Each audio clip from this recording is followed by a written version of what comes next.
enseñaban, estábamos en el colegio, sobre los derechos del hombre, ¿cierto? ¿De acuerdo? Y los deberes.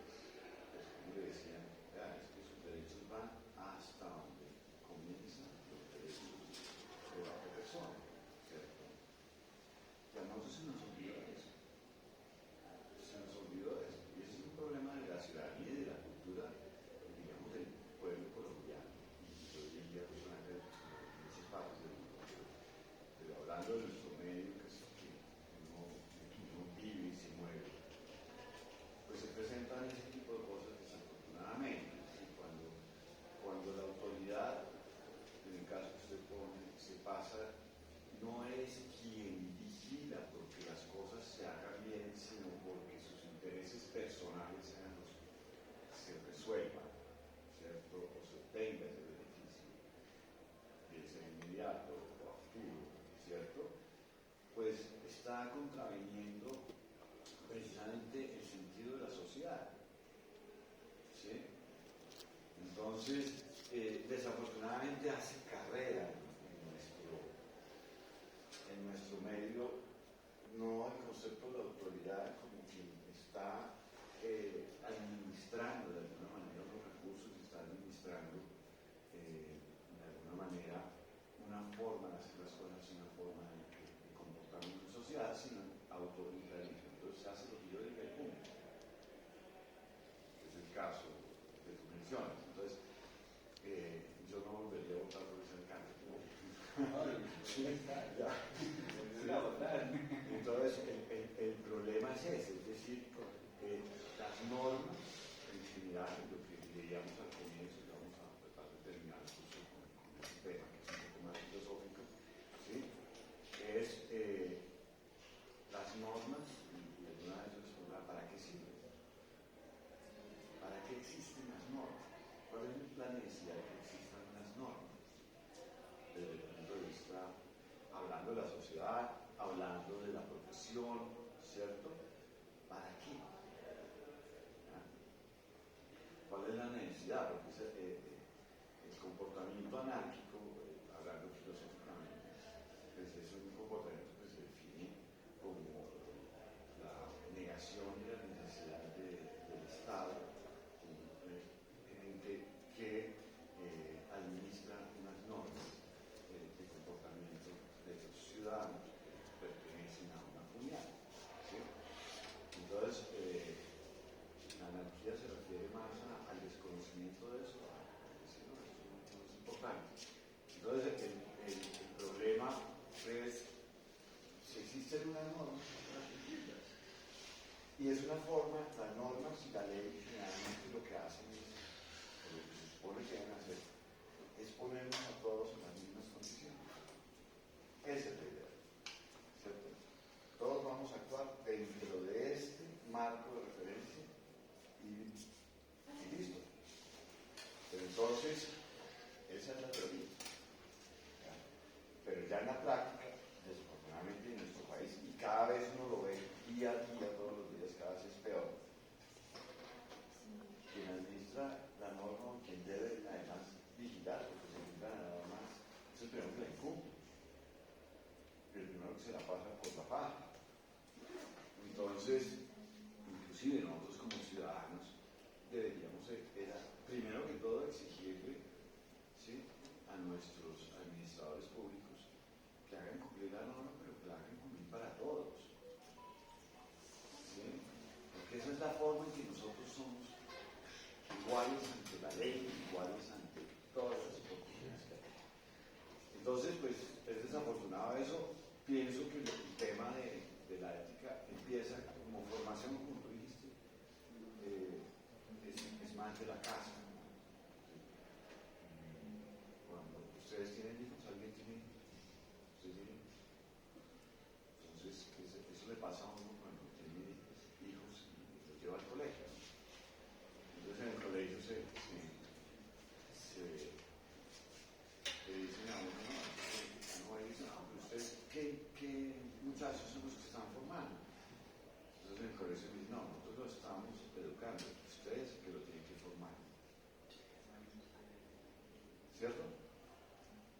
quién forma a la persona, la familia.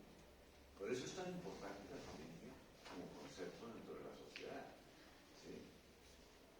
Esa es la importancia de la familia, porque el futuro de los ciudadanos que van a conformar la sociedad se genera en esa pequeña semilla que es la familia. Ahora, si uno no quiere tener hijos, bueno, perfecto, no tiene hijos, eso no es problema, pero el problema es que cuando ya hay la familia, esos valores y esas cosas que ese muchacho va a compartir, no solamente con sus familiares, sino con la sociedad en general, son valores que tienen que venir de la familia. Y entonces, cuando uno ve un país donde un papá va con un muchacho, un carro, un moto, lo que sea, y se pasa un semáforo en rojo, ahí empieza la formación. ¿Qué le está diciendo el papá a un muchacho cuando se pasa un semáforo en rojo? ¿Qué le está diciendo? ¿El qué? Que él también lo haga. Que él también lo haga. Que él también lo haga, pero además, ¿qué le está diciendo?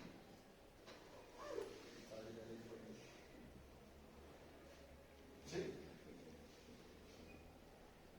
¿Verdad? Que la ley es para incumplirla, para violarla, eso no importa, que hay que ser avispado, ¿sí? ¿Ya? Que no sea bobo, que cómo se le ocurre hacer fila, que cómo se le ocurre esperar, ¿cierto? Entonces esa inversión de los valores no es una formación de la universidad, es una formación de la sociedad. Y uno de los grandes, digamos, problemas de nuestra sociedad, y ya lo ve uno en todos los niveles, es que la mentira, el engaño, los privilegios personales, por Dios, es lo que predomina. ¿Sí? Y yo pues precisamente ahorita vengo de una reunión del colegio de mi hija y fue sobre el bullying, el ciberbullying. Nos decía que pues, como el sistema educativo, que todo parte desde la formación del hogar, todo, absolutamente todo. Decía que a veces algunos se preguntan cualquier persona que son agresivos, porque los niños crecen, o sea, son agresivos en el colegio. E incluso también nos decía que en el trabajo no le dicen bullying, sino moving, también es una palabra que se practica. Es por el entorno en el que creció. Todo es un reflejo del hogar, desde adolescencia. Y lo mismo, pues ya ahorita hablando con pues, esa otra perspectiva, Sabater también lo dice, ¿no? Nosotros somos un resultado del entorno, de las costumbres, de todo lo que sucede a nuestro alrededor. Pero no solamente somos un resultado, somos responsables. No podemos decir, no, es que pues, como le dicen a usted, es que no es así. A ver, ¿cómo así? ¿Cierto? Precisamente lo ético de bueno, puede que yo haya nacido en un entorno difícil, pero, familiar, pero estoy inmerso en un entorno más grande de la sociedad. Y entonces mi comportamiento está afectando a la sociedad, y entonces no es que yo sea así, tengo una responsabilidad con respecto a todas las cosas que la misma sociedad me está diciendo y imponiendo. ¿Sí? Porque si no me voy, que hablamos el otro día, yo no quiero estar en un sitio porque me incomoda, pues, open the patch, como dicen por ahí. ¿Sí? ¿Ya? Entonces, en ese sentido es que pues uno no le puede echar la culpa a las universidades o a los colegios. Uno tiene que saber, la culpa es a nosotros mismos. Nosotros somos los que estamos formando a las personas que se están comportando mal. Es la sociedad misma la que está produciendo ese tipo de ciudadanos. Y la semilla de eso, bueno, digo, es la familia. Entonces, en ese sentido, independientemente, porque si una cosa son los valores, otra cosa son las creencias. Estamos hablando de valores, no de creencias.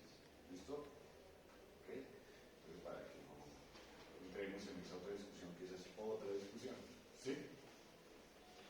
Entonces, dentro de ese evento, pues la pregunta, bueno, que se las hacía en otra clase, vuelve ahorita es, ¿para qué esto? ¿Para qué?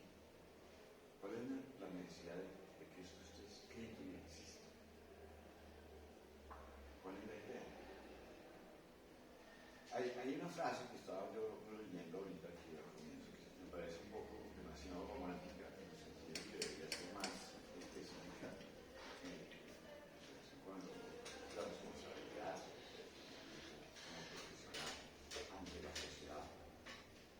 Dice: el ejercicio de la profesión de arquitectura y sus profesiones sociales debe ser guiado por criterios, conceptos y elevados fines que propenden a enaltecer sus profesiones.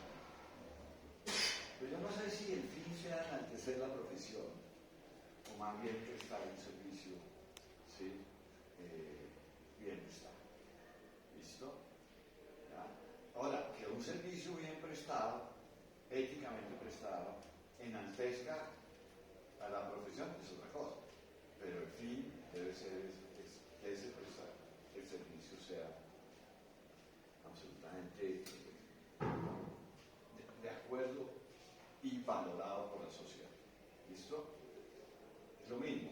Cualquier empleado público, desde el presidente de la República hasta la persona que le hace mantenimiento, digamos, a un edificio público y trapea los pisos, por decir algo, ¿sí? Tiene una función de servicio. Uno no llega al poder para mandar, uno llega al poder para servir. Y eso es lo que se nos ha olvidado como sociedad. Es un servicio. Uno no está allá porque, no, servir. Ahora, ¿me sirve bien o no me sirve bien? Ah, bueno, eso es otra cosa, ¿cierto? Es un servicio ¿a quién? A la sociedad. Si es el conserje que hace la cero acá, pues no está sirviendo, vea, no está limpio. Entramos, podemos tener una clase, un espacio, ¿sí? Adecuado, higiénico, que nos permite. Y ahí empiezan ustedes a subir, ¿cierto? Entonces, lo mismo sucede con el código. Entonces, que la pregunta es muy válida: ¿para qué existe eso? Para incumplirlo. Eso es lo que creemos, ¿no? Que las leyes son para incumplirlo. Ojalá no hubiera necesidad de haberlo escrito. ¿Sí? ¿Ya? Entonces, ¿por qué existe? ¿Para qué existe? Entonces, en relación con las charlas del profe Checa, ¿sí? Más allá de los diferentes mundos que uno sí alcanza a ver allí actuaciones que son antiéticas. Por ejemplo, no sé si recuerdan ustedes ese edificio que no tenía continuidad vertical. Ese edificio se veía cuando estaban construyendo desde cualquier parte del paso, uno veía y uno decía: oigan, ¿será que se inventaron una nueva tecnología? ¿Cómo será la cosa? Ese edificio lo están haciendo de esa manera. ¿Sí? Y eso, en el caso nuestro, se supone que es para que no exista. Pero más allá de la actuación, por ejemplo, de quienes construyeron, inclusive, no sé si estaba diseñado así, pero de los que lo diseñaron, no puedo saber, no sé. ¿Sí? Pero digamos que desde el que diseñó hasta el que construyó, si es que eso fue así, suponiendo, pues hay una serie de caminos donde dicen: hombre, ¿qué es lo primero que yo le tengo que ofrecer como un diseñador de un edificio a quienes lo van a ocupar, independientemente de ellos? ¿Qué es lo primero? ¿Perdón? Por aquí habla de eso, ¿cierto? ¿Sí? Si alguien quiere buscar, encontramos el artículo. No nos gustan los artículos, los códigos, porque pensamos que somos arquitectos y no abogados, pero después algún día nos van a juzgar con estas cosas. Entonces, la seguridad de las personas, hay una responsabilidad, no solamente de cumplir las normas, ¿sí? La primera estas normas no están hechas simplemente para que yo las cumpla o las incumpla, están hechas para garantizar la seguridad de las personas. El código sismoresistente colombiano, ¿sí?, está hecho no para molestarnos la vida, ¿sí? Columna más grande, ¿sí? Y entonces ya no me acaba de parquear, entonces llega el dueño de parquear y coge y le saca un pedazo a la columna. Y si no es arquitecto, el que hizo eso seguramente ni es ingeniero, de pronto es abogado o alguna otra profesión, pero él no está solamente poniendo en riesgo su seguridad, la de su familia, sino la de todos los habitantes de ese. Entonces, cuando hacemos esa reflexión, se decía, ¿pero cómo van a hacer eso unos arquitectos? ¿Dónde se graduaron? No, esos los hay buenos y malos de la Universidad de los Andes o de la Universidad Nacional, eso no sale, eso sale de la familia. Ahí está la verdad. Ahí está que a uno le diga, papá, es que usted tiene que pensar en los demás. Yo me acuerdo que, no recuerdo cuál fue el profesor, pero en el primer semestre nos dijeron que por favor no saquemos la idea de que aquí venimos a hacer la finquita, a hacer la casita. La arquitectura es algo más que pensar en que uno se va a lograr, que no va a hacer todas esas cosas. Y pues, la verdad, yo también me preguntaba cuando iba a ver esta clase de ética, y, o sea, que nos pueden enseñar de ética, que era tan importante porque se mira en esta etapa de la formación, ¿no? Y pues a mí, pues honestamente, yo una vez también hablé con usted, profe, en una teoría, le pregunté que muchos de los profesores nos hablan, pero sobre cosas académicas, no nos hablan sobre su vida profesional, ¿no? Y es bien importante, pues, porque nos hablan de un ejemplo, y a la hora de la verdad, pues, el hecho de decir que la arquitectura se basa mucho más en construir y hacer los planos y todo eso, pues, a mí esta clase me ha abierto mucho la perspectiva. Yo siempre salgo impresionado demasiado de esta clase. Y digo, es cierto, ¿no? O sea, yo desconocía el código. Y es más que ser casitas y la finquita, ¿no? Porque en una parte dice que nosotros debemos priorizar las personas que más lo necesitan. Y las personas que más lo necesitan no siempre son las que tienen o quieren hacer sino hay personas que, por ejemplo, quisieran un hogar digno y no tienen cómo hacerlo. Y tal vez no pueden contar con la ayuda de un arquitecto, sino que tienen que esperar a que alguna fundación, alguna empresa haga un proyecto de vivienda de interés social, ¿no?, para poder tener su vivienda. Y qué genial, o pues qué maravilloso fuera que uno pudiera hacer un proyecto sin buscar un interés lucrativo, ¿no?, solo para una persona, sino tal vez pensar en nosotros. Eso que dices es muy importante. Yo trabajé muchos años, yo ya les comenté a ustedes, con una empresa de la Fundación Social. Sí, era una constructora. Y hacíamos básicamente vivienda de interés social. A ver, uno puede actuar de muchas maneras. Tal vez yo ya les he explicado un poco el hecho de que uno tenga una profesión no quiere decir que no pueda lucrarse de ese conocimiento. Eso hace parte. Pero el hecho de que uno se lucre no quiere decir que uno no sea ético y no piense en lo demás. Entonces, en esta empresa específicamente, lo que les estoy contando, nosotros nos exigían, ¿cierto?, desde que uno era presidente, yo fui gerente de sucursal de la empresa en Cali, manejé unas cosas en Cali, Pereira, tenía más o menos 3 o 4 3 acá en Pasto también. ¿Sí? ¿Por qué me gustaba a mí esa empresa? Porque todo lo que uno hacía tenía que ser tan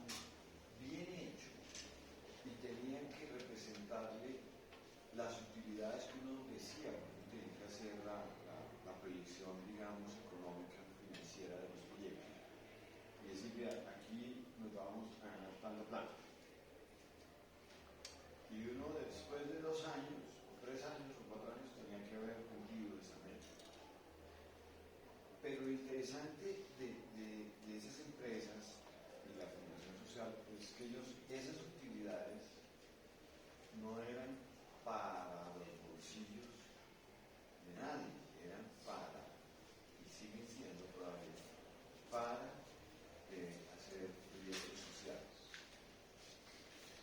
¿Sí? Proyectos. Ustedes algún día siguen la fundación social. ¿Sí? Aquí en Nariño hoy en día estuvieron muchos años acá en Pasto, hicieron varios proyectos y hoy en día ya están por fuera de Pasto, pero en Nariño y siguen trabajando con ellos y uno puede trabajar con ellos. ¿Sí? Entonces pues uno lo ponía contento y lo que usted dice es muy cierto, es que el actual profesional de uno tenía una segunda intención, una intención que era generar recursos para que esos recursos pudieran financiar obras sociales, no le regalaban la plata a la gente, ¿cierto? El que fundó la fundación social se llama Padre Maño. Padre Maño decía la gente hay que enseñarle a pescar, no regalarle el pescado. Si usted le regala el pescado, siempre sabe que va a esperando el pescado. Cuando se aprende a pescar, empiezan a resolver su problema. Entonces, con esa filosofía, digamos, esa empresa, y esa empresa era muy buen negocio. ¿Sí? ¿Ya? Es decir, un buen negocio no se contrapone con una buena actitud hacia la sociedad. ¿Sí? Otro ejemplo, cuando nosotros íbamos a hacer proyectos, ¿cierto? Y eso para construir esta cosa. En esa empresa, lo primero que teníamos que nosotros ir a hacer era hacer una cosa que se llama estudio de competencia. ¿Sí? Entonces uno tenía que salir a ver en el nicho de mercado donde uno quería hacer el proyecto, ir a ver quiénes estaban en el mercado y qué estaban ofreciendo. ¿Sí? Generalmente todo el mundo ofrece lo mismo. ¿Qué puede hacer uno? Uno puede dar un poquito más. Entonces, usted puede darle una mejor diseño del espacio, aumentar el metro cuadrado por el mismo valor, ¿cierto? Es decir, son cosas que cuando usted estructura un negocio de construcción, usted puede decir, yo voy a ganar menos plata, ¿cierto? Voy a tener una utilidad menor, pero esa la voy a revertir hacia mis compradores. Entonces, si usted tiene un apartamento en el mismo barrio, dos apartamentos, uno de 50 metros cuadrados y otro de 52 metros cuadrados, digamos con un diseño bueno, pero vale lo mismo, ¿cuál compró? El de 52, ¿cierto?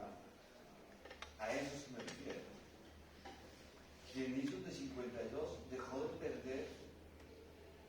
de ganar utilidades por esos 2 metros cuadrados, pero se las está revirtiendo a la sociedad a través del valor del inmueble. Entonces hay muchas formas de hacerlo. ¿Sí? ¿Ah?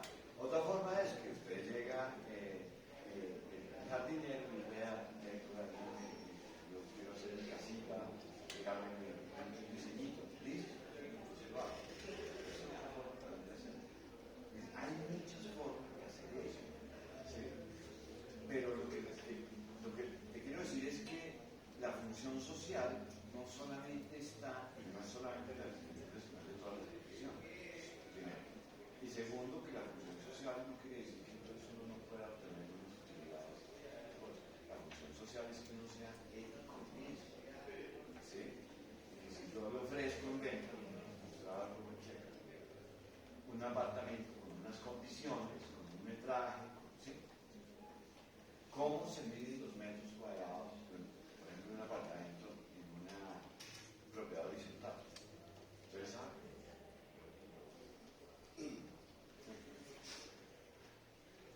A ejes de muros, ¿cierto? Pero entonces cuando usted llegue y le dice a la persona, vea, es que el apartamento tiene 54 metros cuadrados, y no le explica cómo está esa medida, después el dueño un día decide medir, y va a decir, medir unos 54, pero realmente no son 54, son menos. Entonces, ético es explicarle desde el principio a ese comprador qué es lo que está comprando. ¿Sí? Eso es parte de la ética, no decir, puta, no se dio cuenta. ¿Listo? Como cuando uno vende el carro ya está a punto de sacar la mano del motor. Entonces uno va donde el mecánico, pues le dice, sacarle algo porque esta vaina, y yo vendo el carro, ¿sí? A sabiendas de que le va a fallar a la vuelta de la esquina después de haberlo pagado. ¿Sí? Eso no es ético. En alguna ocasión, usted quiere escuchar experiencias personales. Yo tuve que salir de mi casa por problemas con mi padre, ¿sí? Y entonces mi papá es una persona muy estricta, demasiado estricta, y me dijo, no, y se tiene que poner a trabajar. Y entonces él conocía un mecánico que le arreglaba el carro, y yo era muy hábil siempre con la mecánico, siempre me ha gustado.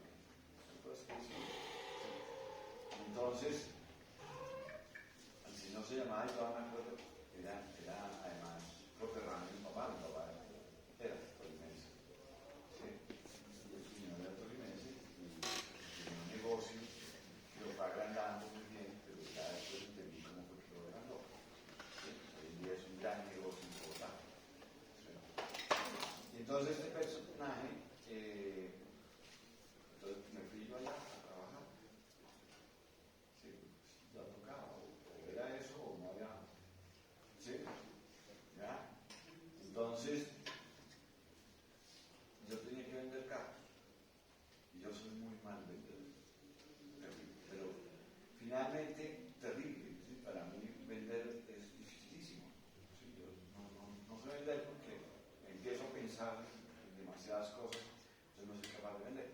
Y pues yo iba vendiendo y vendía carros nuevos, y fue uno de los primeros concesionarios que hubo de Renault Sofasa hace muchos años. ¿Cierto? No tendría más de 17 años, ¿cierto?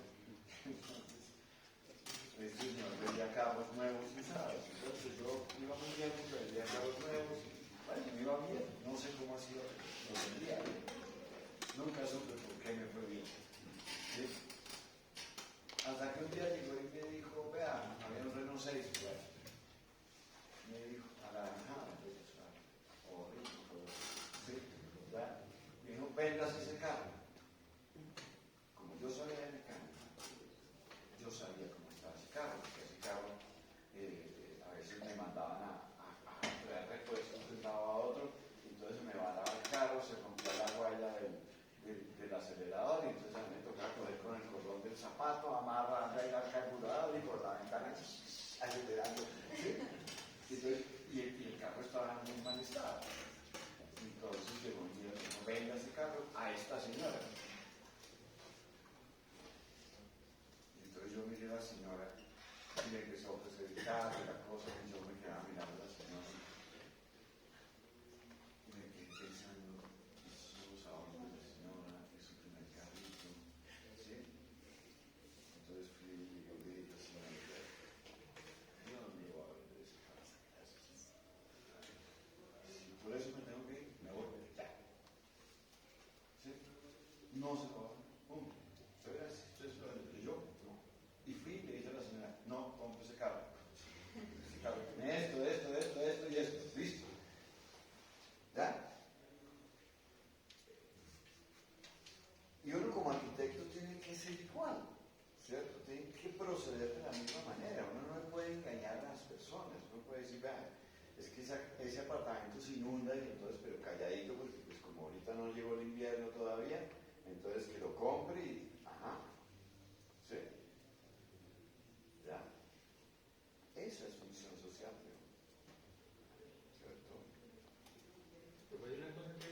código que uno no debería perjudicar los proyectos de otros profesionales, colegas, de otros colegas, de manera pública. Por ejemplo, si uno dice, este edificio está mal hecho, le falta esto, tiene estos problemas, como Calatrava. Calatrava dicen que tiene todos los edificios en inundan a Calatrava. Entonces, dice eso, y no es un poco contradictorio. Seguramente, entra en goteras. Ajá. Sí. Es un poco de goteras. Pero bueno. Y no, o sea, de cierta forma no sé, como contradice un poco eso. O sea, claro, uno debería, pues, digamos, decir como que no, esto, pues, no, una persona no debería vivir ahí. Pero, pues, de cierta forma siento que es un poco A ver, contradictorio. si a mí viene una persona, y yo hice un reclamo a Checa, una observación que era cierta, sobre los proyectos en no lo puedo decir cuál, ¿sí? ¿Verdad? Pero si una persona viene y le dice, vea, yo voy a comprar este apartamento, hágame el favor, usted que sabe, ¿sí? Arquitecto, aunque sean ahí, o sea, son los mejores arquitectos, entonces, hágame el favor, dígame si lo debo comprar o no. Usted está en la obligación de decirle a esa persona desde el punto de vista técnico, ¿cierto? ¿Qué sucede? ¿Listo? Independientemente si hay otras cosas desde el punto de vista de diseño arquitectónico, ¿sí? Pero desde el punto de vista técnico, usted se puede decir, no, ese apartamento tiene problemas de energía, tiene problemas porque la planta eléctrica no funciona, tiene un problema de diseño, pues el baño ahí metido dentro del comedor pues no es nada muy agradable, ¿sí? ¿Ya? Entonces uno esa obligación la tiene. Ahora, otra cosa es que usted salga a comunicar esa información. Son dos cosas distintas. ¿Listo? Si yo salgo y voy en la prensa y digo, vea este proyecto tan malo que no sé qué, tal, no, eso no está bien. Uno hasta puede ir y decirle al colega, oiga, ¿qué pasó? ¿Cómo se le ocurrió hacer eso? Sí, o sea, se entiende que como que en privado sí se puede como que... Yo una vez le hice eso a un colega y casi me pega.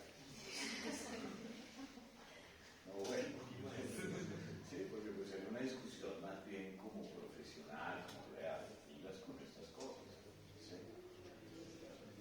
Ese problema suele ser que pues, cuando se ataca, digamos, un proyecto en ese caga a la persona, se puede atacar personalmente. Esa persona no puede tomar las cosas Se vuelve personal. Lo que le pasó. Y de eso no se trata. Es decir, los arquitectos estamos sujetos a la crítica por obvias razones. ¿Sí? En nuestra labor es algo que se ve, que se usa todos los días. Entonces,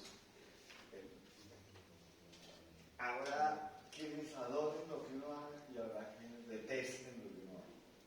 Crítica de todos, eso De todo el mundo. Y no solamente los colegas, sino a todo el mundo. No, sí, ¿no? Pero ¿qué es lo que sucede? Yo le decía a alguien hace poco que, porque ya han dicho, hagan un rediseño aquí de este primer piso. Y yo decía, bueno, ¿cómo se va a ventilar? ¿Sí? ¿Cómo se va a iluminar? Ah, no, es que el cliente, dije, no. Es que no es lo que el cliente quiere. Es usted como profesional que está proponiendo. Ahora, si ya el cliente quiere hacer una cueva, hermanito, dígale, eso es problema suyo. ¿Sí? Y uno tiene que evadir ese cliente. Es decir, ya está advertido, yo no me jalo a ese asunto. Ya es cuando el mercado, ¿sí? La lonchera, pues pelea con la necesidad. Entonces uno a veces pues, le toca aplazar la necesidad.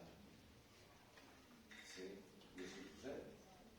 No, a ver, muchas veces. ¿Sí? El caso del edificio que mostraba Checa de las columnas que no tenían continuidad, pues eso Eso todo el mundo en Pasto lo vio. No sé si ustedes lo vieron, pero cuando estaba en construcción uno pasaba por la Panamericana, allá, y ahí está el edificio. Y eso lo dejaron terminar así. Lo entregar dejaron así. terminar así. De ahí la ética de la alcaldía, por ejemplo.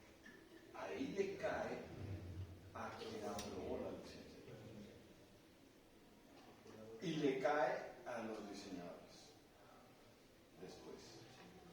¿Sí? Pero eso no se puede, no, o sea, ahorita me imagino que no han de tener ningún problema. Eso ya vendría el problema si se llega a caer. O sea, que esperan a que se caiga para allá. El problema es que se debería haber interrumpido la construcción antes de morir. Por eso la responsabilidad ya es más grande y cabe mucho más personas dentro de esa responsabilidad. Entonces, por ejemplo, si un familiar de uno, un amigo o una persona X particular viene y le dice a uno que quiere comprar en ese edificio un apartamento, que uno vaya y diga, ¿qué le recomienda? Pues, ¿qué le va a recomendar? Cualquier otra cosa. No. No, es que vea, arquitecto, yo le doy una comisioncita, pero ayúdeme a vender ese apartamento.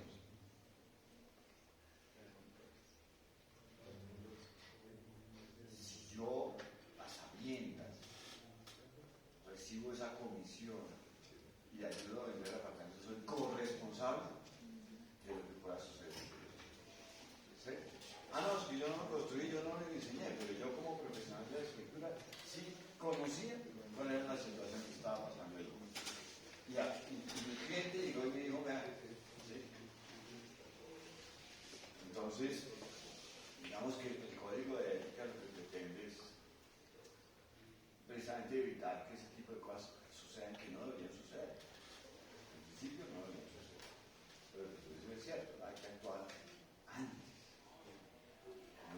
Después hay La tragedia, como lo 100 muertos y entonces, ahí todo el mundo empieza a mirar a quién fue el culpable y todo el mundo a ver cómo se lava las manos y cómo se sale del problema. ¿Sí? Y eso no puede ser. ¿Cierto? Y desafortunadamente esa actuación está en la profesión y en la sociedad, que era lo que hablábamos hace un rato. Es decir,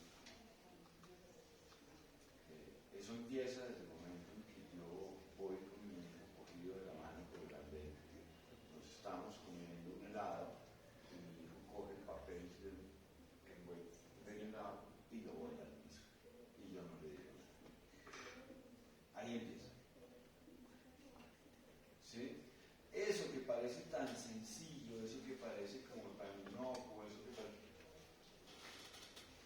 está generando un aprendizaje acerca, primero, de lo que es de todos. Pues lo que es de todos no importa. ¿Sí? ¿Verdad? Y segundo, yo puedo hacer lo que me da la gana y el que me diga, vea señor, no deje que el niño, ¿usted qué le importa? Y la insultada que viene detrás de eso, ¿sí? Un tipo estaba parado en la cebra y le dije, hermanito, de permiso de la cebra. Más de tu tiempo. Claro. Sí, ya te quedas, ¿no? Todos los días, en todas partes, yo a veces me quedé la mano. Las motos, los andenes, uno no puede caminar. Le gusta el pollo, le echan la moto encima. Exacto, además, a mí me echan la moto encima porque le protesté al personal, no me echó la moto encima. ¿Sí? Entonces, pero es que esa actitud y todo lo que sucede en los temas de corrupción en el país, a todos niveles, en todos los ámbitos, es culpa nuestra. Porque nosotros dejamos que pase. Lo normalizamos. Exactamente. Somos nosotros los culpables. No, es que ese es un corrupto. ¿Y cómo llegó ese corrupto allá? ¿Sí? ¿Cómo llegó? ¿Cierto? Llegó porque un día repartían almuerzos en el club de comercio y entonces iban a votar por el hombre. Entonces, así llegó ese señor. Entonces, cuando uno le vende el alma al diablo, ahí llega la señora. Eso es el sentido de pertenencia.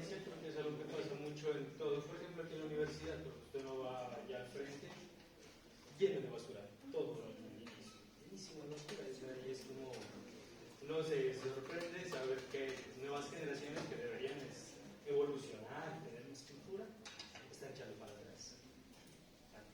Pero ¿por qué no hay educación en la casa? Yo creo que la pregunta que se hace, compañeros, es fundamental. ¿Sí? No importa si uno salió de la Javeriana, de los Santos, de la Nacional, de la Nalina, de la de Caldas, de la de Antioquia. Eso no importa. ¿Sí? Ahí está este loco sin vergüenza, colega nuestro, desafortunadamente, que se graduó de la Universidad de los Andes y terminó asesinando a una niña. ¿Sí? Sí, la universidad no le garantiza a uno la clase de persona que sea. De pronto le da mayores, digamos, herramientas para cosas. Y eso le puede dar cierta ventaja sobre otras universidades. Eso sí, pero no le garantiza que sea buena persona. Eso no es garantía. Los valores se los estamos enseñando a nuestros hijos. Los ciudadanos de mañana los estamos formando nosotros.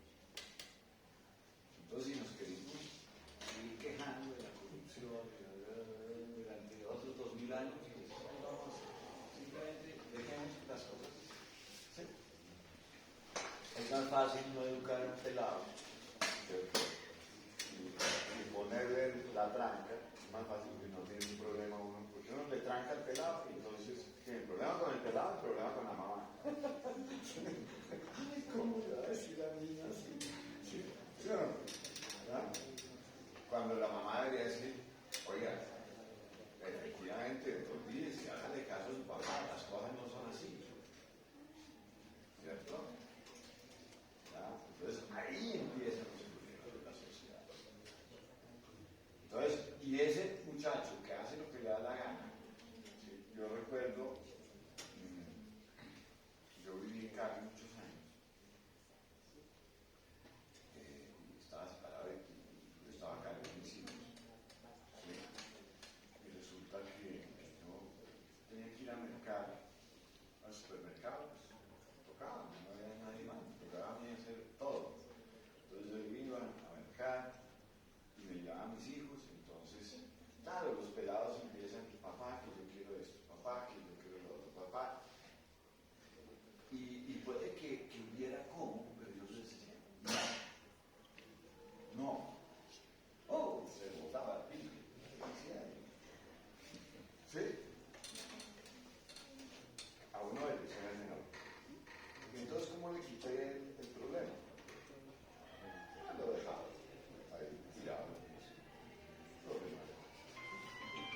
¿Sí? Oye, pero ¿cómo le va a hacer eso a un niño? Mire, ¿sí? ¿No? Resuelve su problema. ¿Sí? Y así se le quitó la bobada. Es un problema de educación desde, pues no decir otra cosa, es un problema de educación desde chiquitos. Es que el consentir es una cosa, malcriar es otra. Los colombianos somos una manada de malcriados. ¿Sí? Eso es lo que le pasa a uno en la calle. Usted es lo que acaba de decir, usted protestó por la cera que tiene todo el derecho. Y resultó siendo usted el insultado y por poco se bajan y le pegan a uno. Sí, es falta. Así es. Y métase usted como un motociclista, yo soy motociclista. ¿Sí? Métase usted como un motociclista y pelee algo y se le bajan 10, además. ¿Sí? Pero eso sucede porque se normalizó lo que usted decía, incumplir la ley. Entonces, la pregunta nuevamente es esta. ¿Para qué existe el Código de Ética? ¿Es necesario un Código de Ética? Si existiendo, pasa lo que pasa. Finalmente, ¿qué es lo que sucede? Que a uno, si lo van a sancionar, lo mismo con la ley, lo sancionan en relación con eso. Le quitan la licencia, ¿sí? Lo suspenden, alguna cosa. ¿Ya?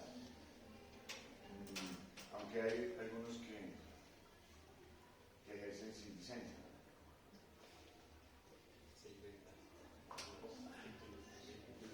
O sea, si tienen oficinas donde se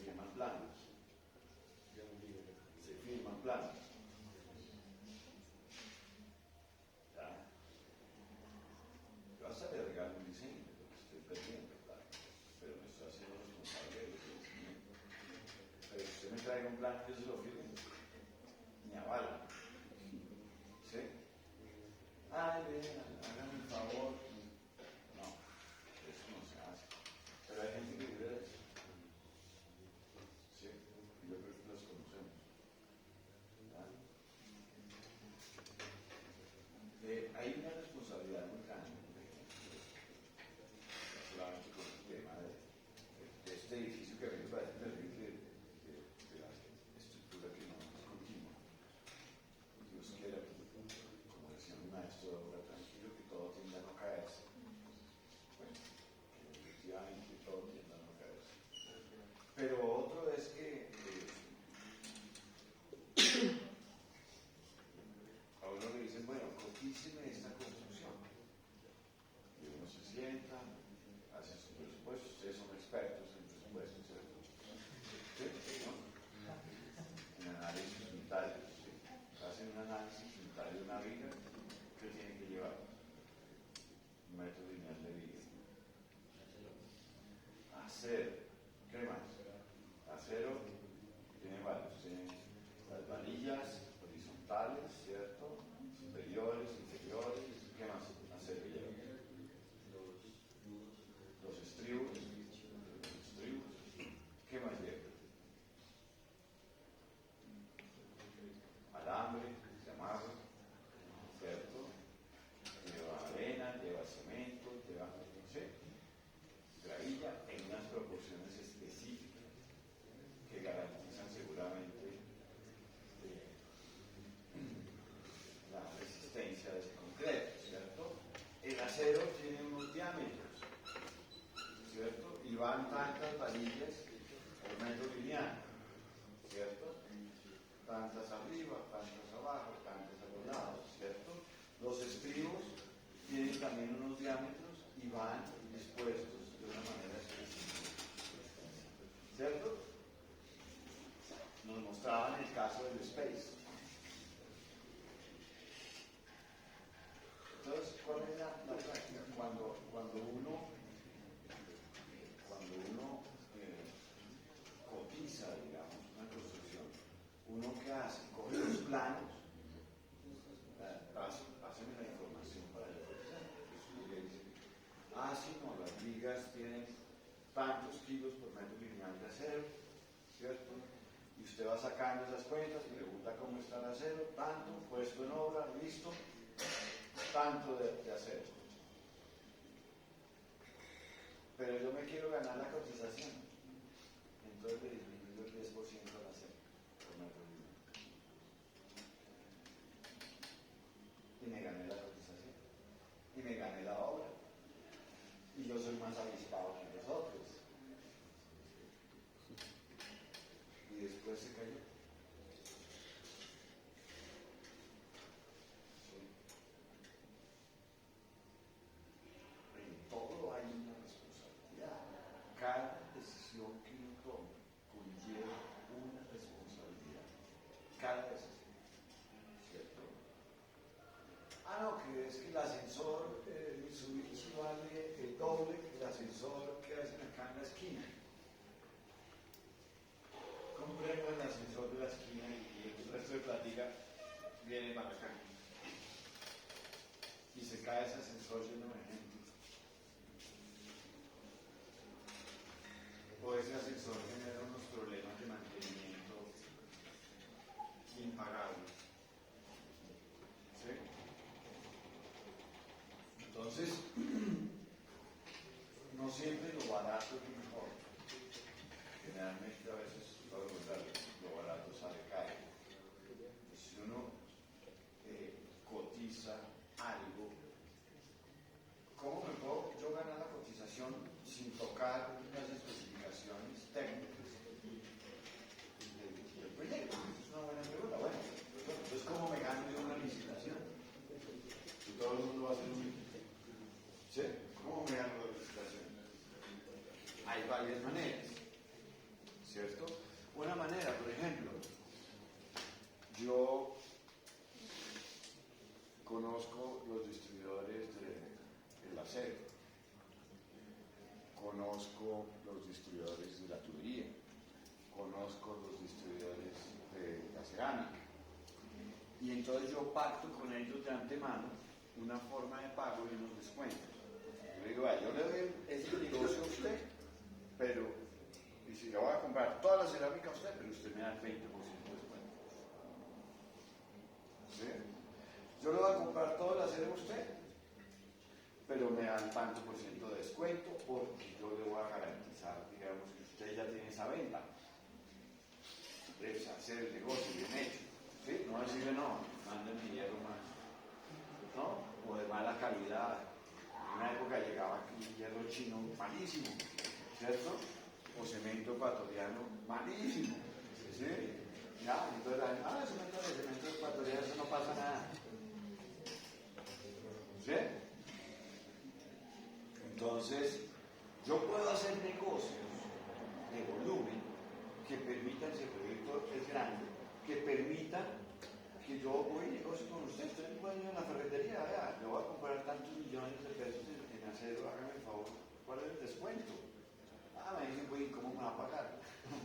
Listo, entonces le voy a dar tanto ahora y tanto así y tanto ahí, y llegó un negocio. ¿Qué hago yo con ese descuento? Se lo puedo trasladar a la cotización. Pero hay mucha gente que, no, el descuento es para acá. El descuento es para acá, y entonces métale el mismo hierro, señor arquitecto añadado. ¿Sí? Uno sí se puede ganar la licencia. Claro, se la puede ganar. ¿Sí? Entonces, de pronto el descuento, yo digo, bueno, el 70% del descuento, yo es para que mi cotización valga menos, y el resto es como para tener un colchoncito por si me suben los precios. ¿Sí? ¿Ya? Yo empiezo a jugar un poquito con eso, pero hay formas de hacer. Pero no es quitándole calidad del ahora. Hay otras formas. Es importante siempre en una cotización tener esa capacidad de negociación con los proveedores de uno. Es muy importante para poder uno ver cómo va a manejar. Se dice finalmente, bueno, usted se gana el contrato. Y bueno, sí. Entonces si no, sí, ya. Entonces ya le toca a uno decir, verá que sí me dio tanto descuento. Y uno tiene eso por escrito, ¿cierto? Aquí está. ¿Sí? Entonces, hay muchas circunstancias que pueden permitir ese tipo de cosas. Por ejemplo, ¿qué pasa con muchos de los contratistas en el país? Que ni siquiera son arquitectos o ingenieros, son abogados. Y entonces ellos están pendientes de ver cómo le buscan el quiebre al contrato, para que el contrato de 1.000 valga 2.000. Y desafortunadamente eso es algo que ha hecho carrera en el país. Entonces un puente o alguna cosa que valía X plata termina valiendo tres veces más y termina mal construido y lo tienen que demoler y volver a hacer. Ahí está el caso de Chirajara, la vida llana, ¿cierto? ¿Sí? Ahí falló todo el mundo. Todo el mundo. ¿Sí? Yo soy bogotano y la tierrita uno siempre la lleva en el corazón. Yo llevo 22 años aquí en Paz. Pues ya soy pastuso, pero la tierrita la lleva uno siempre en el corazón. Más allá. Y una de las cosas, cuando yo estudiaba arquitectura, cuando era niño, joven, era que pues desde esa época pues, ya uno decía, oiga, el metro de Bogotá, ¿qué? ¿Cierto? Y finalmente se está haciendo el metro de Bogotá. Y yo me la paso viendo videos del metro porque me parece genial que después de tantos años finalmente eso se esté haciendo. ¿Sí? La gente que tal vez no vivió en Bogotá, aquí no recuerdo que Bogotá tenía 2 millones y medio de habitantes, lo que tiene hoy en día Cali, y hoy en día tiene 9, casi 10. ¿Sí? Después, ya a los 2,5 debería haber tenido, es más, mucho antes. ¿Sí? Debe haber tenido un sistema de transporte masivo. Pues. Pero entonces hoy en día uno mí me alegra mucho el corazón que yo ya no voy a vivir en Bogotá ni nada de esas cosas, pero me parece que los bogotanos van a poder disfrutar de un sistema de transporte sin digno, ¿sí? Para la necesidad de educación. Entonces me alegra muchísimo que eso pueda ser así. Seguramente iré a montar, si Dios me da licencia, cuando lo inauguren en el 2028, y me daría feliz a montar en el metro a estrenarlo. ¿Sí? Pero bueno, el tema importante del comentario es que ese es un negocio bien interesante como negocio. ¿Sí? Porque estos tipos llegan y le dicen, sacaron un concurso en el cual invitaron a una serie de personas que tenían la capacidad, digamos, técnica, financiera, administrativa y logística de hacer proyectos. Entonces, empresas de la China, empresas de Europa, empresas de Estados Unidos. Finalmente el proyecto se lo ganó una empresa china, que además son productores de trenes, ellos hacen los trenes, ¿sí? Que además que tienen mucha experiencia en esto. ¿Listo? Y el negocio es tan interesante que es la única obra que yo he visto en el país pública que no se ha parado, que va andando, ¿sí? Ya, con todas las críticas que le han echado desde todas partes, ¿sí? Para no entrar en detalle, pero ahí va, y se está haciendo. Y han tratado de pararla desde ciertas esferas, de ponerle palos a la rueda, de ver cómo acaban con eso, y resulta que no han podido. ¿Sí? Y realmente uno se sorprende, oiga, sí se pueden hacer las cosas bien hechas. Es por el compromiso de la misma comunidad china, de la empresa como tal. Claro. Claro, por cualquier otro ya. No, y además el tipo de negocio. Porque yo llego y digo, bueno, usted me hace el metro, yo pone tanta plata, yo pongo tanta plata, y usted lo va a manejar durante 50 años. Yo le pago, es una especie de concesión. ¿Listo? ¿Va? Entonces, ese tipo de negocio, a los chinos les interesa que salga, y que sea rapidito, que en el 2028, porque cuando uno hace un negocio de esos, uno lo que hace es un estudio financiero y dice, bueno, yo tengo que invertir durante los primeros años, 5 años, no sé, 5 billones o 20 billones de pesos. ¿Listo? Y durante la operación de 50 años voy a recibir tanto. Pero si yo me empiezo a demorar más en el inicio de la operación, eso ya juega en contra mía. Es un negocio bien planteado, a eso me refiero. ¿Sí? Exactamente. Entonces, ¿qué es lo que sucede? Que, en cambio, la gran mayoría de los contratos son, vea, usted tiene este contrato, trata de inicio, y entonces empieza. Ah, mire, es que aquí hay mayor cantidad de obras, es que aquí hay esto, es que hay esto, vea, es que usted no me pagó a tiempo, entonces suspéndame el contrato. Entonces el contrato le valía a uno, terminaba los dos. ¿Sí? Y es que esta cláusula estaba más redactada. ¿Sí me explico? En cambio, en el otro hay uno que es claro del constructor, del socio de la construcción, ¿cierto? En que el proyecto funciona. Entonces, hay también una ética en cómo se contrata. ¿Sí? Hay una ética en saber. Supuestamente había leído que para contratar, por ejemplo, ahora con el gobierno, hay unas plantillas para intentar evitar que no siempre funcione, lo que siempre pasa de amarrar a la empresa, digamos, la alcaldía, esta es la empresa de mi tío o de mi sobrino. Entonces yo lo meto a este proyecto y lo contrato, así no tenga las capacidades profesionales o lo que sea, pues cumplir con ese proyecto. Y siempre amarran. Pero, a ver, no quiero meterme en el asunto, pero eso está en la contratación de personal. Y no el caso del presidente de una chica que iba a ser viceministra y de las esferas más altas estaban presionando para. Entonces uno dice,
por lo menos tener un referente de comportamiento. Pero yo vuelvo e insisto mucho, es decir, ¿esto para qué? ¿Esto para qué es? Es decir, lo mismo que el semáforo, el rojo, ¿para qué es? El semáforo el rojo, para pasárselo más rápido, ¿cierto? ¿Ya?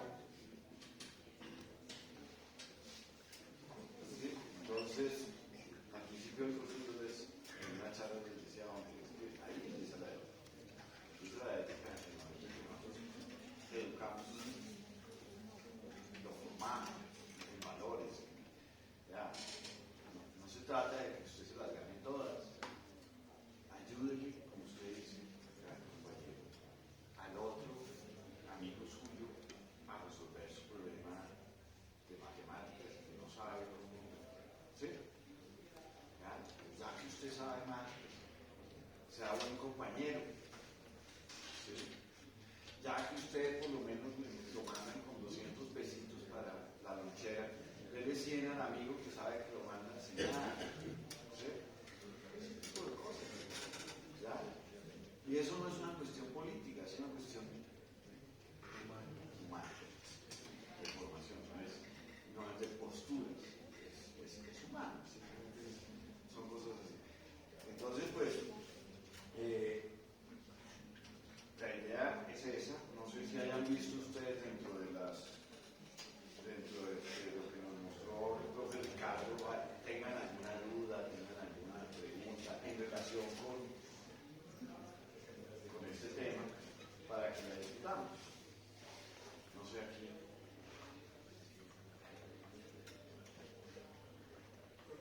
A mí pues una situación una vez que pasó en el edificio que vivo, como que le iban a arrendar, fue muy raro, a un señor. Le iban a arrendar una habitación a un señor en el edificio, en un apartamento, y luego yo estaba normal trabajando en mi habitación, y empecé a escuchar un escándalo afuera, te voy a matar, un poco de cosas así. Y luego me enteré que el señor era arquitecto, es arquitecto, y las personas que fueron a hacer un escándalo y todo, como que fueron los clientes de este tipo, y este tipo se les desapareció con toda la plata, y andaban detrás de él. Entonces llegaron allá, el tipo le dijeron esa misma noche, o sea, llegó como tipo 6 de la tarde, a las 8 de la noche fue como que no puedes venir aquí, te vas, no, que las cosas, que no sé qué, como que no puedes venir aquí. Y lo sacaron, y era como que eso también me decían, aunque no es arquitecto y que no sé qué, y ha estado en esto, y uno no sabe pues si haya hecho algo, no haya hecho algo, pero pues lo andaban buscando. Y lo llegaron y lo cascaron, o sea, estaba más luego dentro del edificio, estaba chorreando sangre, todo así regado por el piso. Entonces pasó esa situación de, preciso ahí en el código de ética dice de no malbaratar o no hacer lo que se les dé la gana con el dinero de los clientes, que es algo que pasa y pasa muchísimo, cuando terminan robando los clientes.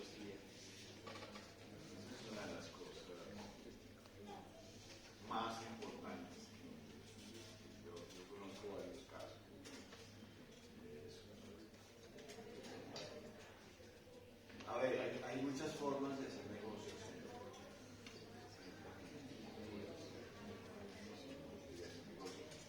Formas de hacerlo bien o mal.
plata entréguesela a la fiducia,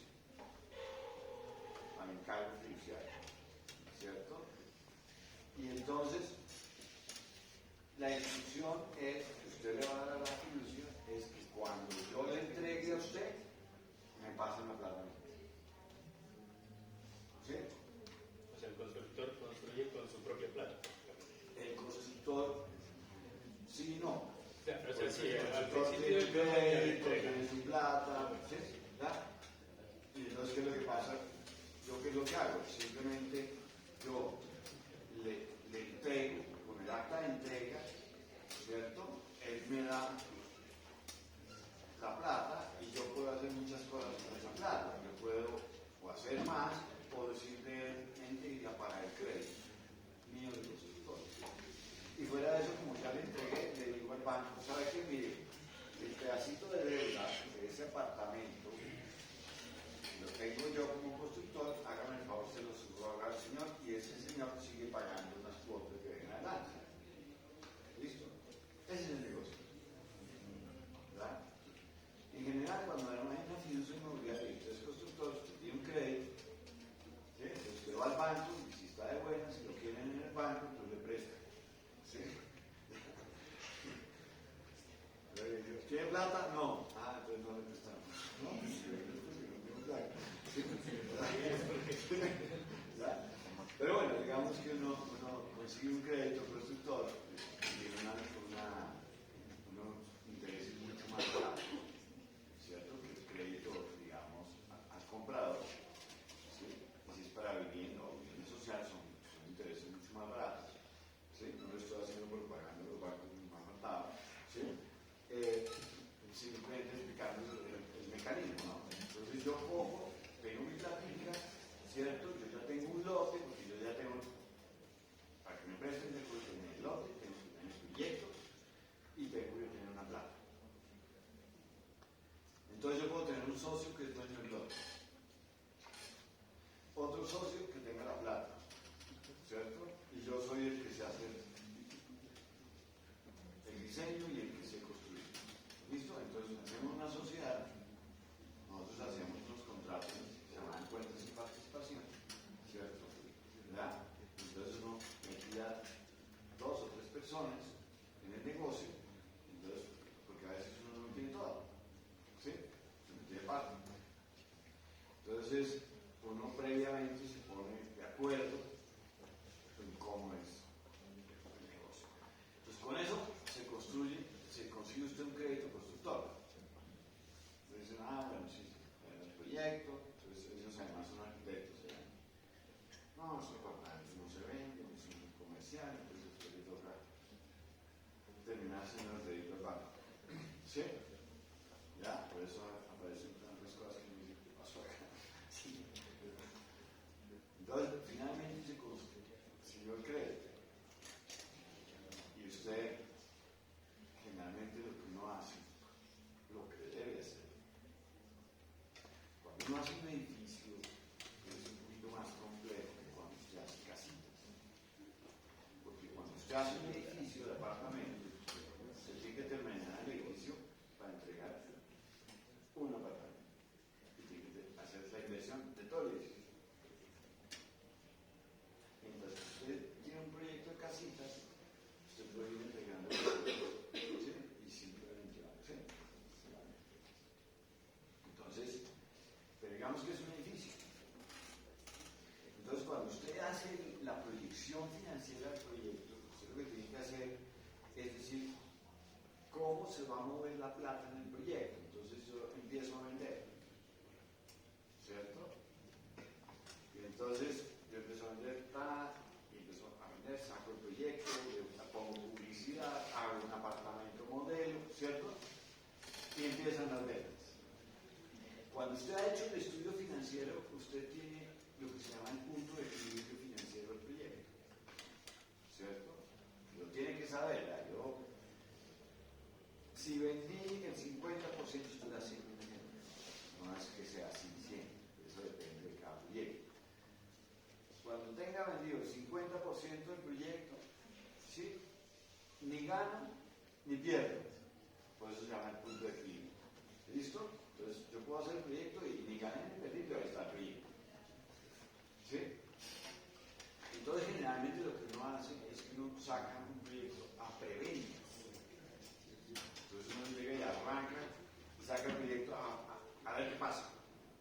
Usted empezó a vender 10, 15, 20, 30 apartamentos al mes. No, ¿cierto?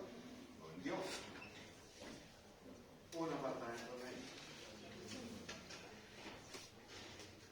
Pasaron 2 meses y vendió 5 apartamentos de 150. No. Coge y devuelve la plata a los compradores. Ahí es donde entra la fiducia, el encargo fiduciario. Pues yo ya le dije al comprador, no me dé la plata ahí, déle la plata. Y cuando se cumplan estas condiciones, la plata viene para acá.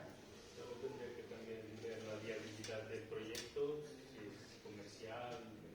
Por eso un proyecto tiene muchas cosas previas, muchos estudios previos. Por ejemplo, yo quiero hacer un edificio. Es que mi papá me dejó este lote acá, yo voy a hacer un edificio de apartamentos. Entonces, lo primero que todo tiene que ver desde el punto de vista normativo, si es posible.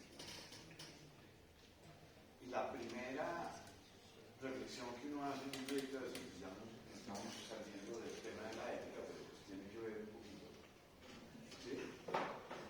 Una de las primeras, y esto les sirve a ustedes para su práctica profesional, es que ustedes tienen que mirar, ¿sí? El valor del lote. ¿Cierto? Entonces uno coge así, yo digo, eso es una planeación de servilleta. Entonces usted coge con el cliente y se sienta a echarle números.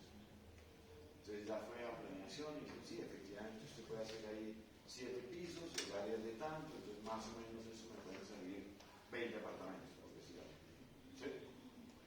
Entonces esos apartamentos, como están en tal parte, yo me voy y miro en esa parte de ese barrio a cómo están vendiendo apartamentos nuevos. Mi competencia. Y en otros barrios similares o lugares similares, ¿qué está pasando? Bueno, yo puedo vender esos apartamentos a, no sé, 200 millones de pesos un apartamento. ¿Sí? Lo multiplico por 20 apartamentos. Eso me da, por eso el análisis, un análisis de costos-ventas. Eso me da cuánta plata voy a obtener de las ventas del proyecto, no la utilidad. O las ventas. ¿Sí? Es distinto. La gente confunde. No, si es que va a tener 20 millones de pesos. No, está hecho. Ahora veamos cuánto cuesta. Por eso el cuadro se llama un cuadro de costos, ventas. Entonces, cuando usted hace la formulación de un proyecto económicamente, usted lo que hace en ese cuadro de costos, ventas, bueno, si estas son mis ventas, en ese sitio probable, pues lo primero saben que puedo hacer los 20 apartamentos, según la norma. Porque haga el edificio y después me diga, no, tiene que demolerlo. Y ya lo vendió y se gastó la plata, se fue a Europa, como nos contaba el profe Checa, a pasear por China y todo esto, y ya no volvió porque sabe que lo van a matar. ¿Sí? ¿Ya? Entonces, el tema es que, primero que todo eso, lo primero es la norma, venga. Entre otras cosas, si el lote no es mío, si no es de alguien que lo va a aportar, yo estoy haciendo un negocio o se lo voy a comprar, yo necesito saber, a ver, las cosas valen por lo que yo creo que valen.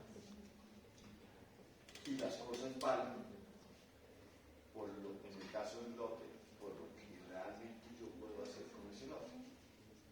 Entonces generalmente a uno cuando va a comprar una casa o algo para hacer un proyecto, la gente, esta es la casa de mi familia, de mis hijos, entonces esto vale 7.000 millones de pesos, claro, no hay nada que hacer, claro, con ese amor y ese cariño sí, de pronto vale hasta más, ¿sí? Pero el problema es finalmente para uno como constructor es ver cuánto vale eso en relación con las ventas. Entonces yo puedo decir, bueno, eso no me puede valer más del 30% del costo total del valor que fue el valor. Si no, no es negocio. Entonces uno hace, el primer análisis que uno hace es ¿qué puedo vender? cuánto me vale el lote y si es factible hacer el proyecto de acuerdo con el valor que me están pidiendo. O si no, entonces yo le digo al dueño del lote, bueno, entonces más bien venga para acá, hagamos un negocio, usted aporta el lote, yo aporto el crédito, aporto mi conocimiento y simplemente yo le doy, el proyecto le va a dar a usted, el proyecto, el 30% del valor de las ventas en reconocimiento del lote. Y fuera de eso, le va a dar el 10% de la utilidad. Pero eso sí, ojo con esta parte, si el proyecto no da utilidad, sino pérdidas, entonces vamos en las mismas, 90-10, pérdidas, utilidad. ¿Listo? Ese es el negocio. ¿Ah? Y uno tiene que ser así de claro. Entonces, ya cuando usted arma todo su cuadro, ¿sí?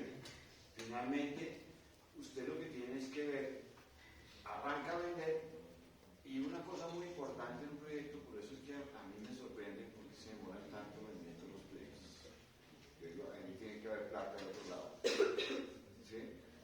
Es que la velocidad de las ventas es clave. ¿Por qué es clave la velocidad de las ventas? Les voy a explicar por qué.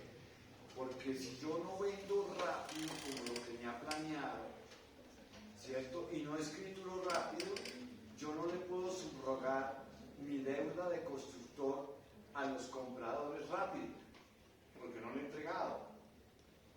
Y entonces todos esos costos financieros, ¿quién los paga?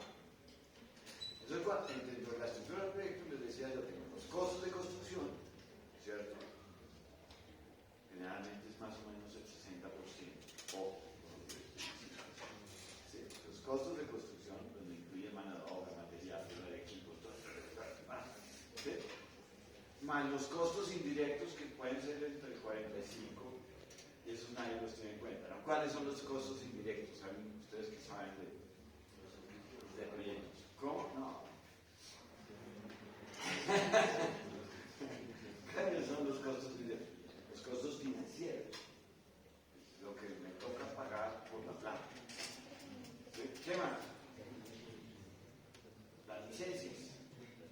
¿Cuánto costó la licencia de construcción? ¿Cierto? ¿Ya? Los costos que tengo que pagar para vender, costos de publicidad al vendedor que se gana una comisión, ¿cierto? ¿Ah? Todos esos son costos indirectos, ¿cierto? El arquitecto que diseñó y nos hizo un proyecto espectacular, el proyecto, al ingeniero que dice, sí, esos son los costos indirectos, ¿sí? Pero nunca los tenemos en cuenta, ¿cierto?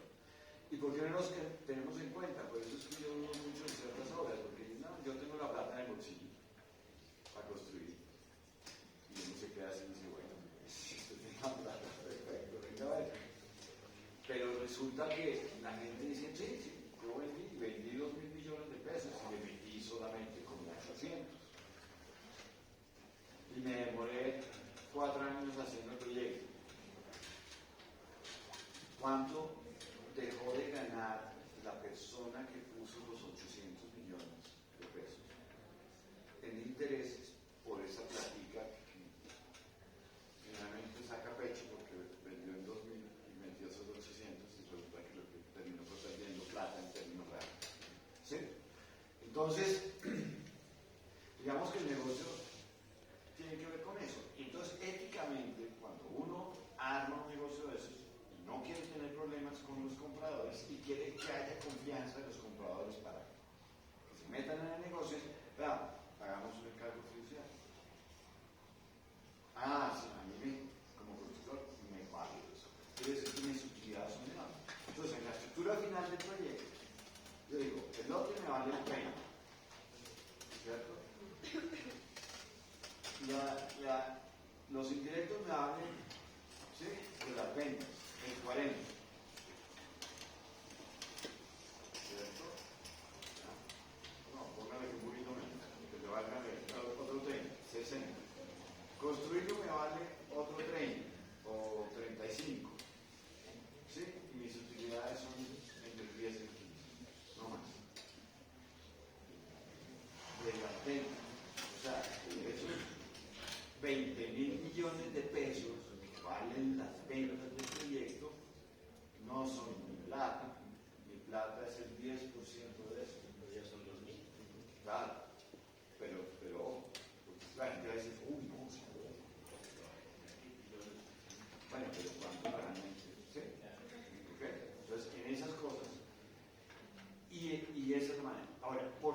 velocidad de las ventas, porque si yo no... bueno, y este es otro consejo, y por eso les daba a ustedes la diferencia entre construir casas y apartamentos. Ustedes tienen que construir todo el edificio y terminarlo para poder entregar. Entonces, digamos que la evaluación que yo puedo hacer financiera es distinta si hago casas, si vendo casas. Lo que pasa es que el lote de pronto para hacer casas no me da, pero el resto para hacer apartamentos sí, ¿ya? Desde el punto de vista financiero, ¿ok? El mismo lote me vale la misma plata, y si yo, en vez de vender 20 acá, vendo 70, ¿sí? Esa es la gran diferencia. ¿Cuánto pesa el lote dentro del negocio total? Cualquiera de los dos negocios. Entonces, finalmente, ¿qué es lo que pasa? Que yo tengo que, cuando hago casitas, yo puedo hacer una estrategia muy chévere, y es que yo voy construyendo al ritmo de las ventas. ¿Sí? Entonces yo empiezo a vender, construir una casita, después la otra, ¿sí? Entonces no tengo una gran inversión. Mientras que si yo hago un edificio, yo tengo que hacer toda la estructura.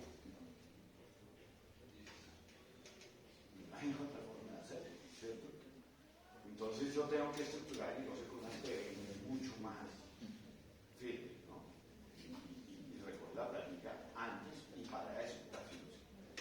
Entonces, a ese joven que le dieron una mula, de pronto no tuvo el cuidado de...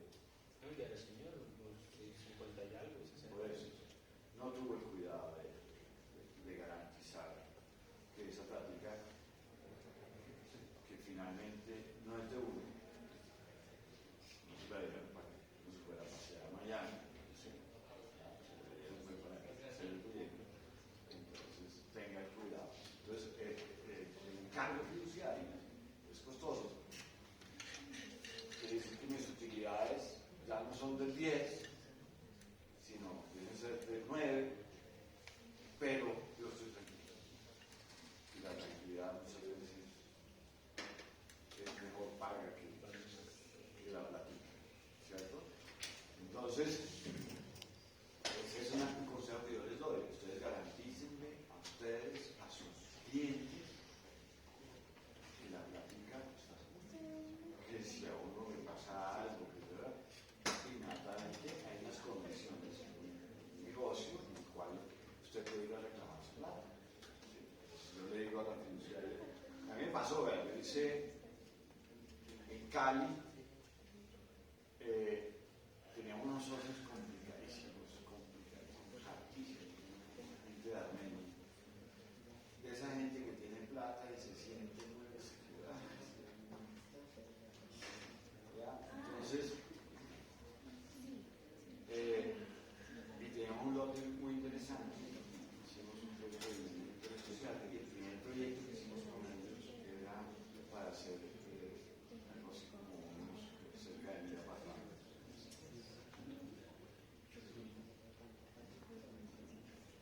Hicimos el proyecto, inclusive el proyecto lo hizo un arquitecto muy conocido, que fue profesor mío en la universidad, esposo de otra arquitecta también, que es profesora en la universidad en Bogotá, pero gente muy pila, muy inteligente.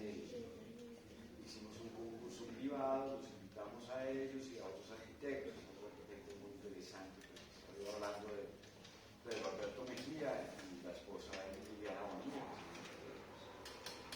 Y es bien interesante, se invitó a otro arquitecto en esa época, no sé si todavía viva, Nagui Sabet. El profe Camilo trabajó con Nagui Sabet en Cali. Invitamos como a 4 o 5. Hicimos un concurso privado, que lo ganó Pedro Alberto. Ellos hicieron el proyecto, lo entregaron, y hicimos un apartamento modelo, le metimos más o menos para apartamento modelo, en esa época que estoy hablando más o menos del año como 95. ¿Sí? En esa época se le metió a ese apartamento modelo como 50 millones de pesos, más la publicidad fueron como otros 100, o sea, como 150 millones de pesos, porque el apartamento era amoblado, con todos los aplausos, tal como se iba a entregar el apartamento. pues los muebles, pero pues para que la gente viera cómo era. ¿Sí? Es una estrategia de ventas, es enamorarte. ¿Sí? Así como se hace un render, pues en esa época no era render. ¿Sí? Pero igual todavía siguen vendiendo, ¿no? Haciendo los... Eso es importantísimo, la gente entra en un apartamento. Entonces, inclusive lo construimos con, nosotros hicimos un negocio, comprar una formaleta de edificio de un montón de plata, ¿cierto? Para poder hacer esos edificios. Y entonces ya la teníamos palabreada y todo, esperando a ver qué pasaba con las ventas del proyecto. Salimos a ventas y no se vendió. El proyecto genial, lindísimo, un urbanismo espectacular, ¿sí? No se vendió. ¿Por qué no se vendió? Porque en ese momento la gente quería comprar apartamentos en esos estratos 2, 3, ¿sí? Y acá. Entonces le dijimos a Pedro Alberto, no, pues háganos un proyecto de casa. O sea, pasamos de una posibilidad de vender, por decir algo, unas ventas de 90.000 millones de pesos a una, que era la tercera parte. ¿Listo? Entonces, claro, esa fue la primera pelea con los dueños del lote. No, pero ¿cómo? Es que mi lote vale más. Vale también, yo puedo vender ahí, pero si yo digo que un lote vale y lo que se puede hacer ahí y vender. Ojo. Ese es el valor real de la tierra. Por ejemplo, todo eso de la avenida de los estudiantes, carísimo. Claro, ¿sí? Impagable. ¿Sí? Ya, entonces, pero ¿qué es lo que pasa? Si yo tengo el mercado para eso, no hay problema. Pero si no está el mercado, si ese mercado ya está saturado, por eso es que hacen unos estudios de mercado, para ver cómo está el mercado. ¿Ya? Se va a meter un negocio así, porque hagamos un estudio de mercado. Que le vale 20 millones de pesos el estudio de mercado. Le puede ahorrar millones de pesos un estudio de mercado. Sí, pero es mejor paguen los 20 millones de los 20 Buenísimo lo que le ahorran. que eso les puede ahorrar una quiebra o les puede ahorrar un problema. A la gente no le gusta pagar el estudio de mercado. Después se quiebran y dicen, empiezan a buscar pagos por otro lado. Por ejemplo, ahorita se está aplicando todo esto de BIM, la metodología BIM, y lo estaba viendo y eso puede tener retornos a la inversión de hasta un 700% de todo lo que se ahorraría en tiempo y en costos de errores que tienen que aplicar y volver a hacer alguna vaina. Entonces, con esa metodología se ahorran un 30% del costo total del proyecto, que ya son los dirigentes y Ese es un tema de ética también, de hoy en día.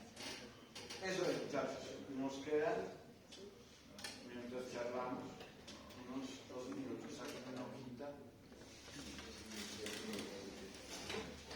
Revolados como 2, 3. Dámelos a los revolados. Y me cuentan de los ejemplos que en el caso, algunos les haya parecido interesante en relación con el código de ética. Ahora, el tema del BIM. El tema del BIM es una ética. ¿Por qué? Dicen que está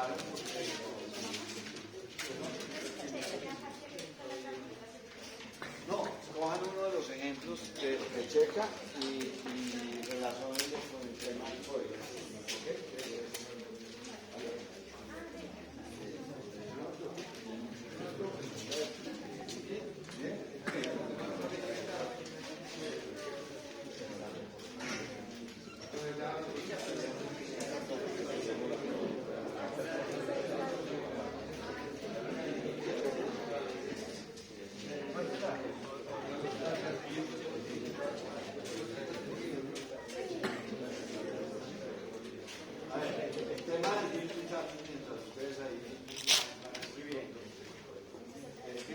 siempre ha existido. Lo que pasa es que antes se llamaba la coordinación de plan. El BIM lo que hace es coordinar el plan. El problema es que uno como diseñador, como arquitecto, una de sus obligaciones, y además de lo que uno puede cobrar, es la coordinación de los planos. ¿Qué es la coordinación de los planos? Lo que hace el BIM, pues ponga todo. ¿Sí? Y mire que los tubos no atraviesen las vigas, ¿cierto? ¿Ya? Mire que siempre el eje de la columna esté en el mismo lugar, que esté corrido.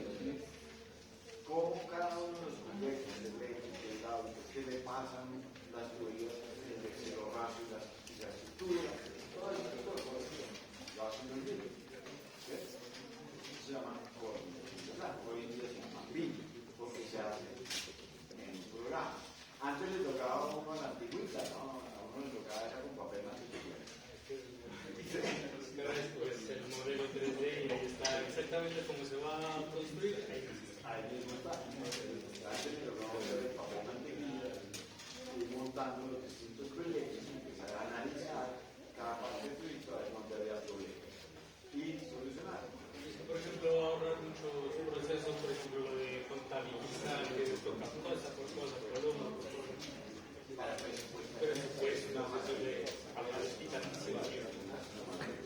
Sí, me parece que es muy bueno. Y así una tecnología que para el próximo año ya es obligatoria para las concesiones con el gobierno. Exacto. Entonces, el tema del BIM es un tema fabuloso, usándolo bien. ¿Cierto? Porque si no, pues, si no está detrás de un metro consciente, el problema es el BIM. ¿Sí?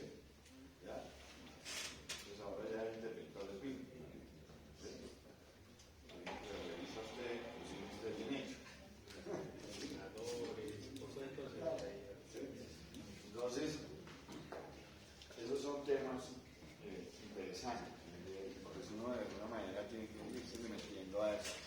Ustedes que son jóvenes, esa es una cosa importante, una recomendación.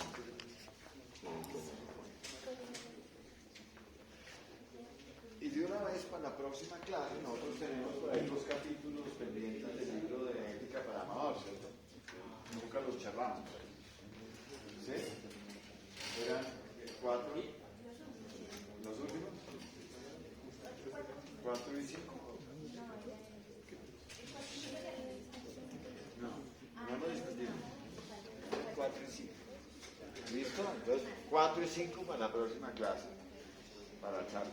¿Listo? ¿Ok? De ética para amador.